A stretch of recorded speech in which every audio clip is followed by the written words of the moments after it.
Welcome to Little Shop of Writers. I'm your hostess, Professor M. Anderson. This is the 8th lesson in my new web series of short, informative writing videos. Learn more about me and my workshops at www.littleshopofwriters.org. Lesson 8, Story Elements, Part 1 of 3, Setting and Plot. Every story is comprised of 6 elements: setting, theme, character, conflict, plot, and point of view. Part 1 of story elements will focus on setting and plot. Setting is the time and location in which a story takes place. For some stories, the setting is very important. Think Hogwarts in the Harry Potter series. The stories would not be as rich without those towers and tenants. However, in other stories, setting is not central. For instance, in Samuel Beckett's Waiting for Godot, the setting is simply noted to be somewhere outdoors. There are several setting aspects to consider. Some or all may be present in a story. Let's begin with time and place. Time is when the story takes place, hour of the day, season of the year, or historical period. Place is the geographic location where the action of the story unfolds. Weather conditions also play a role in some settings. Is it rainy, windy, sunny, stormy? Ever notice that creepy mystery stories tend to be set at night during a rainstorm, and happy tales take place on sunny afternoons? Weather makes readers feel a particular way. Next, are there social conditions in your story for readers to consider? Is your hero a prince or a pauper? Is there political unrest?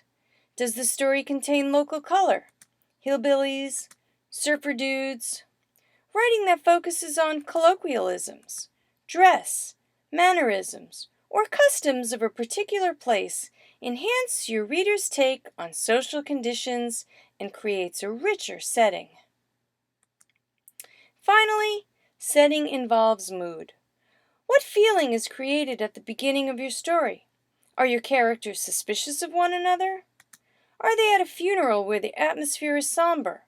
Or elated because their team won a championship? Perhaps they're relaxing at the beach, where the mood is warm and jovial. Or not. Moving on to plot. Plot is where the author arranges events to develop a story's basic idea. It's a sequence of events. The plot is a planned, logical series of scenes having a beginning, middle, and end.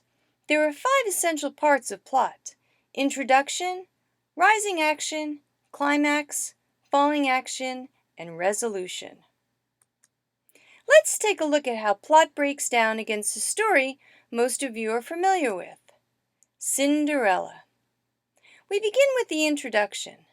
Cinderella lives unhappily with her stepmother and stepsisters. An invitation to the ball arrives. Now begins the rising action. This is where the plot thickens and tends to be the longest segment of story events. To begin, Cinderella's evil stepsisters prepare to go to the ball. Fairy Godmother appears and makes it possible for Cinderella to also go to the ball. Cinderella dances with the prince. Cinderella leaves the ball at midnight and loses one of her glass slippers. The prince vows to marry the woman whose foot the slipper fits. That piece of action leads us to the climax. The slipper fits Cinderella. This is the turning point, or the crucial aha moment of the story. What if the slipper didn't fit? How would the story end? But it does fit, which leads us to falling action. The prince marries Cinderella. Falling action is usually comprised of more events. However, fairy tales tend to reach resolution quickly after the pinnacle point. And finally, resolution.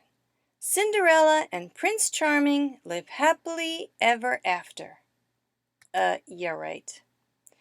Well, there you have it. See if you can plot your favorite story. Hope you have enjoyed the lesson. If so, please subscribe to the Little Shop of Writers channel here on YouTube and come back often for more writing tips, including parts 2 and 3 of Story Elements. Thank you for watching, and I hope to see you again soon.